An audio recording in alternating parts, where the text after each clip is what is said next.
xaalka ka taagan magaalada madaxda Muqdisho ee dalka Soomaaliya wali jaha wareer weyn ayaa ka taagan kadib kolkii uu ka baxsaday President Maxamed Siyaad Barre magaalada oo dabeeto lagu dhawaaqay in dhaqdhaqaaqa USC iyo ciidamadoodu ay qabsadeen xukunkii dalka aqalka madaxtooyadana waxaa lagu waramay in cagta la mariyay oo la dhacay habeenkii sabtidii ka hor intii aan xukunka laga ridin madaxweynihii hore ee Soomaaliya Maxamed Siyaad Barre iyadoo markaa dagaaladu ay si baan uga socdeen magaalada Muqdisho ayaa waxa uu jeediyay hadalkan oo ahaa kii ugu dambeeyay ee uu ka jeediyay raadiyoga Muqdisho ka hor intii aan xukunka laga ridin dabayaaqadii bishii January sanadkii 1991 wax badan aan ka hadlay arrintan ana kala taliyay shacbiga Soomaaliyeed dhibaatooyinka dagaalka iyo fidnada iyo waxaan jira haddana waxay la tahay lagama maarmaan inay tahay inaan mar kasta aan ka daalin aan ku noqdo waxaan u jeedinayaa shacbiga Soomaaliyeed inay gartaan isdilkaan oo faa'iido u keenaya inuu jirin tan labaad oo ka sii xun waxa weeye haddana qoobkii bilagaysiga jidaysiga xoolaha dadka masaakiinta la dhaco wax ka fool xun jira kuwiya la dhacaya wariyaha laga qaadanaya dad baa xoolihiisa la dhacaya dukaamada la jabsanaya arrin fool xun weeye aad iyo aad u fool xun arrintaas waan ka hadlayaa dadka hor haddana waan ka hadlayaa waxa ka sii xun waxa weeye dhiigga dadka oo la xalaaleysanayo qof aan waxba qabin oo Soomaaliya oo islaam ah in la dilo oo loo dilo muxuu ahaa ama waa kaas ama waa keer qof ay u banaantahay ma jirto waxaan u jeedinayaa shacbiga Soomaaliyeed inay ka waantoogaan arrintaas warar naga soo gaaray magaalada Nairobi ayaa waxa xaqiijinaya in ay isugu dhawaayeen oo ay jaalayaal ahaayeen madaxweyne Siyaad Barre Janaal Maxamed Cali Samatar in lagu daweynayo cusbitaal ku yaala halkaasi kadib kolkii lagu dhaawacay isagoo ka soo baxsaday dalka Soomaaliya Janaal Samatar waxa uu ku socday baabuur uu ku aadayo dalkaasi Kenya waxa dabeeto dhexda ka helay dagaalyahanka dhaqdhaqaaqa Somali Patriotic Movement gabaru dhalay janankuna waxa la soo sheegay in iyadana lagu daweynayo cusbitaalkaasi dhowr maalmood kadibna waxa magaalada Muqdisho lagaga dhawaaqay in Ali Mahdi Maxamed loo dhaariyay inuu noqdo madaxweynaha ku meel gaadhka ee Soomaaliya bismillahi الرحمن الرحيم حايغو والله وحايغو والله ويغو بالله ويغو بالله ويغو تالله ويغو تالله دلك يددك يدينك انت عدو شغينايو ومدنمada Soomaaliya يا عدالة انت خاصك هرمرينايو بسم الله أكبر munaasabadaasi kadib ayaa Ali Mahdi waxa uu jeediyay hadalkan waxaan aaminsanahay haddii Soomaaliya aqligeeda iyo midnimadeeda ay midayso inay si degdeg ah oo dhaqsiyo ku iloobi doonto dhibaatadii loo geystay muddadii 21 sanad ahayd anigu waxaan ahay xafiis ku meel gaar ah waxaan ballan qaadayaa oo Ilaahay hortiisa ku ballan qaadayaa muddada yar oo haayo xilka inaan ku maamulo cadaalad sinaan iyo dimuqraasiya iyo diinta islaamka oo la dhowro madaxweyne Maxamed Siyaad Barre waxa uu ka tagay dhaxal midaba kala duwan leh samaan iyo xumaanba waxa lagu tilmaamaa inuu ahaa madaxweynihii waqtigii uu talinayay uu dalku aad u dhismay ha ahaadeen adeegyo waxbarasho warshado wadooyin iyo mashaariic wax soo saaraba balse taariikhyahanadu waxay isku raaceen in madaxweyne Maxamed Siyaad Barre uusan isku shuqlin inuu dalka u diyaariyo marxalad uu ku sii deganaado siyaasad iyo dhaqaale ahaanba isaga kadib haddaba madaxweyne Maxamed Siyaad Barre nin caynkee ah ayuu ahaa waa su'aal xasaasi ah Soomaaliduna ay maanta ku kala qaybsan tahay laakiin bal aan hordhigo raggii la soo shaqeeyay iyo kuwii ka soo horjeeday labadaba waxaan ugu horreysiinayaa nin ay muddo dheer soo wada shaqeeyeen dalkana ka soo qabtay jagooyinka wasiirka gaashaandhigga iyo ra'iisul wasaare waa Maxamed Cali Samatar oo lagu tilmaamo inuu ahaa nin ay si aad ah isugu dhawaayeen madaxweyne Maxamed Siyaad Barre Siyaad Barre waa la wada yaqaan shakhsi adag oo adeeg badan leh oo waxyaalaha qaar aanan u daciifin oo noocaas u ahaa laakiin haddana sida dadka qaar ay ka dhigayaan cruel muusan ahayn waxyaalo badan oo hadda loo dhoobayo oo dusha looga tuurayo ma uusan lahayn maxaa ka mid ah waxaa ka mid ah mid crueltada aan ku leeyahayba oo yacni cadaawad iyo xirmaan iyo reer buu baagaa oo qabiil hebel buu rabaa ama dabcaa in la baabi'iyo iyo waxaasoo dhan waa iska sheeko. ninka hadduu maamulka madax u yahay ma raadin karo dadkuu maamulayay ka mid ah in la baabi'iyo. waxaas macquulna maaha. musuq maasuq miyaa jiray? musuq maasuq miyuu ahaa isaga? ma malaynay maya ma ahayn. arrimaha dhaqaalaha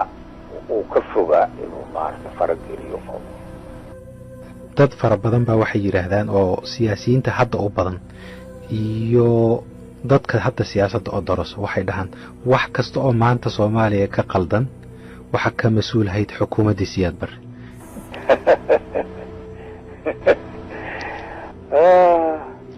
حتى جواب خلط أبوي وأنا نوال بنو كرنكرا نوال بنو كرنكرا تاسينا ينسعونين دولدي كعانك هل سويديو محي قبطي انتي كارتي أودي ذا محا دلك وخب صوبي انتي حكومك هايسي محا كبسمي دلك دولداس كدبنا محا صوبحي هل سويديو marka xaqaa'iq markaas loo yimaado.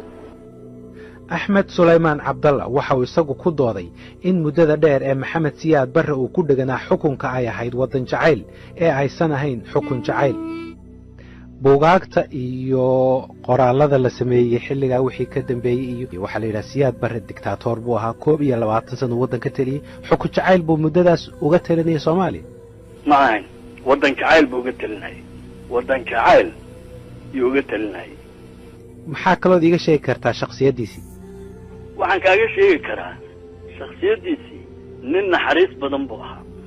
ووجود درندتك استجا كورجيستا لا دغالما دوني انو ديلو سامحادنا. تاسو ددي براعو ددكو سامحي جيري.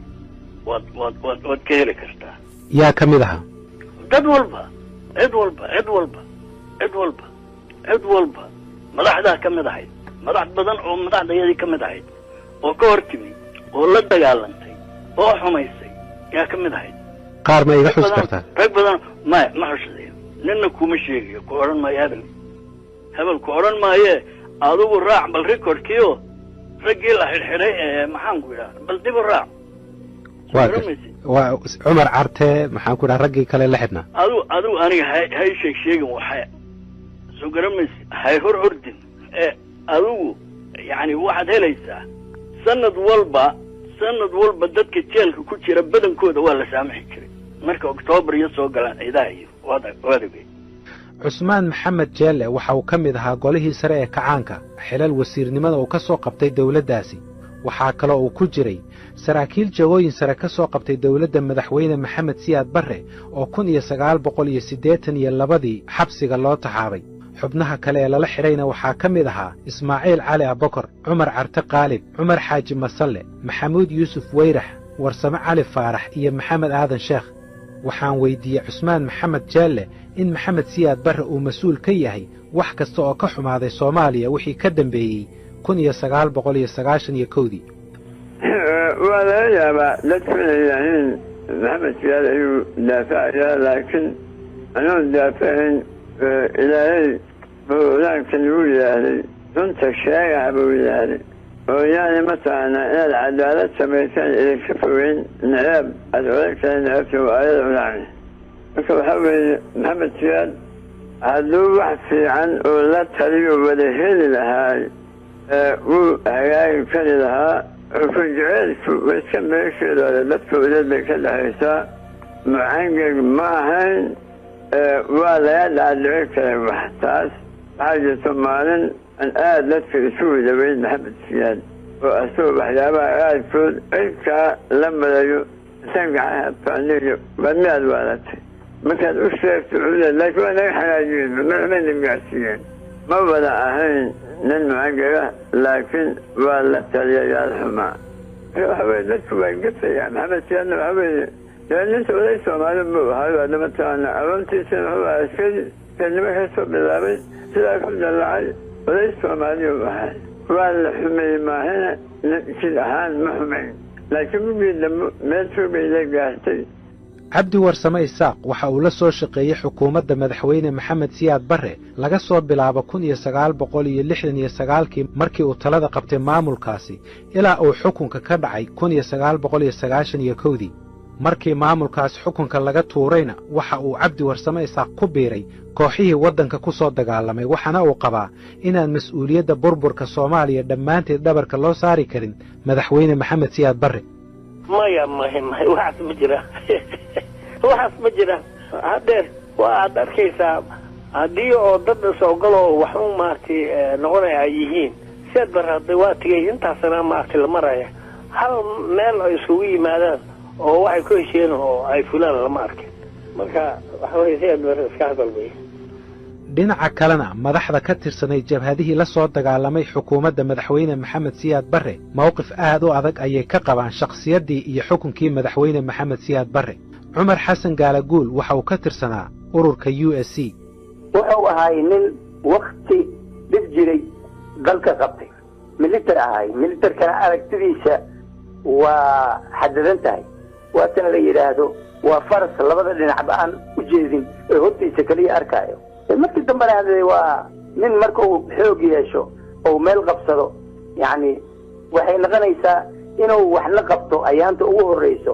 oo bilaabayo wax alla waxay ahaadaanba oo yani nidaam ku sameeyo waxyaalaha sharci u dejiyo hore u qabto laakiin markii uu dego asi yani uu nagaado dawladdiisana ay nagaato wuxuu noqonayaa nin ismahdiyey mowqifka ugu adag ee madaxda jabhaduhu ka istaageen maxamed siyaad barre waxa uu ahaa kan uu qaba ururka SNM oo colaadda ka dhacday dabayaaqadii 80meeyadii gobollada waqooyi haatanna loo yaqaan Somaliland ay si weyn u saamaysay ururkaasi maxamed xaashi cilmi waxa uu ka mid ahaa aasaasiyaashii ururka SNM imika haddaan ku soo qaado Somaliland Hargeysa magaalo walba duleedkeeda waxa ku aasan xabaalo waxa jira muxuu ahaa xabaalo waaweyn oo dadkii lagu xasuuqay ay ku aasan yihiin waa calaamad taala oo rag iyo dumar iyo carruur wax walba leh oo kolbadaadku Hargeysa soo saaro waad ogay inuu jasiiro waa tii inta la qaaday dadka lagu ururiyay muxuu ahaa lagu laayay jasiira waa halkay ka bilaabantay baa halkaa ahayd sababtana maanta magaalo reer Somaliland oo aan intan muxuu ahaa xulafada la ahayd maahe aan mass graves ku aasanayn maanta ma jiro kolka waxa weeyaan astaantaasa meel walba u taalo raadkaasu ka tagay in siyaad barre kolka waxa weeyaan ninkaasi wuxuu ahaa shaytaan ilaahay ummad u soo diray buu ahaa kolka astaantiisa iyo xumaantiisa waxa maanta dhacay oo dhan dembigeeda isaga muxuu waa sunnihii uu dhigay weeye waxaa fikrad aan taas ka fogeyn qaba maxamed abshir waldo oo ka tirsanaan jiray ururka SSDF wuxuu ahaa sarkaal dawlado gumaysigii la soo shaqaystay talyaani iyo ingiriisba wuxuu ahaa nin muujiya inuu isku kalsan yahay haddana ficilkiisa ayan ka muuqan inuu isku kalsan yahay wuxuu ahaa nin jecel dadka inuu tuso inuu yahay leader Soomaaliya oo Afrikaana oo progressive horusooda ha yeeshee muxuu ahaa askari ku cadaaday siyaasadiisii iyo taariikhdiisiina miraheedii waxaa laga arki karaa halka Soomaaliya ay maanta ku sugan tahay ma waxaad leedahay wax buu ku leeyahay waxa hadda taagan kuma laha keliyahe waxa weeye aas-aaskii dugistii Soomaaliyeed maamulkiisii bay ka dhalatay habxumada iyo dhaqan xumada iyo qabiilka iyo kala tagga iyo kulli waxay raad ku leedahay oo aanu la dawoodi laanahay waxa weeye habkii uu wax u maamulay iyo taariikhdii uu nooga tegey iyo dhaqankii uu nooga tegey rag uu ka mid yahay xasan cali mire oo ka tirsanaa ururka SSDF waxay qabaan inaan eedda loo wada saari karin madaxweyne maxamed siyaad barre balse ay tahay inay la qaybsadaan raggii talada la hayay waddankana la maamulayay maxamed siyaad barre intii dad qabtay kama badna chance buu helay oo dadka xoog u qabsaday isagu ku qabsaday laakiin si darra haddii maxamed siyaad barre waayo aragnimo iyo aqoon midna dadka kama badin keligiis wax la eedeeyo ma aha eedda keligii ma leh waa lala wadaagaa dadkii la shaqeeyaa la wadaaga dadkii ma aragtay oo aan qaban warkadaasaatan oran maxaa yeele wuxuu gaadhsiiye meel uu isaga maaha nin kala hadli karin waddan maaha meelna laguma tago marka sideedaba qof keliya yaan la eedaynin inta kale oo waddanka joogta hal nin waa ka tashan kareen laakiin dadkii baan talo si loo qabsadaba ma naqaan dadka siday talo aynu u qabsanno garan ahaan ilaa haddeer ma aynan baran wadahadalka ma naqaan nin walba anoo reer hebelu ka bilaabahaya waryaa adigu reer hebel baa taa la leeyahay maba aha waddan baynu wadaagnaa iyo walaalaynu nahay iyo wardadweyntayna la dhaafiye iyo waxaaba hadalku kuma jiro maxamed faarax jimcaale waxa uu aaminsan yahay in sida xukunkiisa oo kale madaxweyne maxamed siyaad barre ay shakhsiyaddiisu isugu jirtay wanaag iyo xumaan labadaba wallahi anu waxaan isleeyahay waagaas waa kuu sheegayoo waxaa ii muuqday dictatorship nacab dictatorship baa igu jiray maskaxdayda ku jiray laakiin waxaa ii muuqday waxaan arkaa dhinacana nationalism weyn buu lahaa oo nin maaragtay isla weyn buu ahaayoo soomaali ah oo isla weyn oo iskala weyn wuxuu dhihi jiray warshadaha iyaga anagu aan la jabjabno oo la kufkufno oo qaladno oo wax naga xumaadeen intii aanu ajnabi keensan lahayn dhinacaas positive buu ka ahaa dhinacana wuxuu ka ahaa inaante xukun jecel oo dictatora oo qofka aan aamini karin dadka maskaxda furan aan aamini karin hadda marka nooc isku jiro ah jabhadda SNM waxay sanadkii 1991 ku dhawaaqday inay ka go'day dalka Soomaaliya intiisa kale inkastoo aysan weli helin ictiraaf caalami ah dhinaca Puntlandna waxaa hogaamiyaashooda ay ku guuleysteen inay nabadda soo celiyaan maamul adagna samaystaan haddaba dhulka Soomaaliya gaar ahaan koonfurta iyo bartamaha ayaa weli dhibaatadu ka taagan tahay iyadoo ay ku dhowdahay 20 sano tan iyo intii uu xilka ka degay madaxweyne maxamed siyaad barre deegaanadaasina ay weli degi la yihiin maxamed faarax jimcaale waxa uu isagu qabaa in madaxdii jabhaduhu ay wax badan qaban karayeen waxa weeye markaan anigu jaanis haysto aan wax ka fiican haysto aan samayn karo oo aanan samayn anuu oranay maxamed siyaad baa cabshikayga wax aniga sameeyay masuulka anaa sameeyay oo weyn oo nin weyn oo jaanisna haystay dadna haystay shacbiyad haystay caqli lahaa wax wanaagsan la abuuri karay marka ninka yiraahdo wixii asagu uu sameeyay waa maxamed siyaad masuulka masawir buu noqonayaa maxamed xaashi cilmi waxa uu isagu aaminsan yahay in qorshaha kooxaha koonfurta uu marka horeba qaldanaa waxa weeyaan annagu waxaanu ka bilownay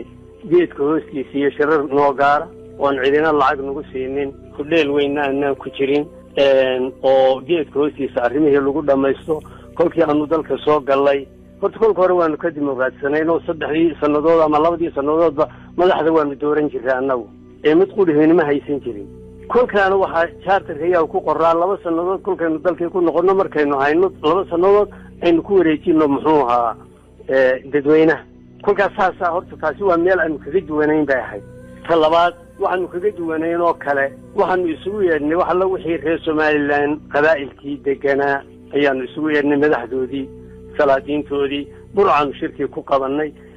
halaysa saamaxa baa la yidhi halaysa saamaxay dawlad loo dhan yahay baa la sameeyey oo laga wada qayb galay dabeetana tii dambena booramaa lagu qabtay kolka horta anagu saas ah iyagu halkay ka bilaabayeen waxay ahayd ama qaahira lagu shiraya ama adisabaa lagu shiraya ama waxa lagu shirayay muxuu ahaa meel dhul dibadda Nairobi kolka dabeetana hudheella waaweyn iyo loo barto kolkaaba waxa la geli jiray campaign-ka intaan shirka kalaba la dhamayn campaign-ka yaa madaxa noqonaya ay ku tagi jireen meesha kolkaas shirarkoodu uma qabsoomi jirin guul lagama gaari jirin waayo adii jeer waxa ku jiray campaign madaxnimo oo dawladda mid doonayso oo Masar qaar doonayso oo Itoobiya qaar doonayso oo Talyaanigu qaar doonayaan kolada Mareykanku qaar doonayaan kolkaas wuxuu meesha la isugu tagi jiray waxay ahayd in meel campaign cusub lagu galayay ee meel aynu heshiino oo aynu dawlad dhisno oo Soomaaliya ha lagu soo celiyo sideedii fikradiiba ma jirin kolka hudheel weyn oo dabeetana sanadkan halkee lagu shiraya ka damba la sii qorsheynaya muxuu kolka ilaa 11 iyo waxay marayeen mooyaan ayay muxuu imkana dii wali mabadayn kolka waxay ahayd in goor walba wax dibadda laga soo dhiso dawladda ajnabiyihiina ku lagu leeyihiin bay ahayd xasan cali mire waxa uu leeyahay qaladka ka sokow Soomaalida waxa ilaa maanta ka maqan bisayl siyaasadeed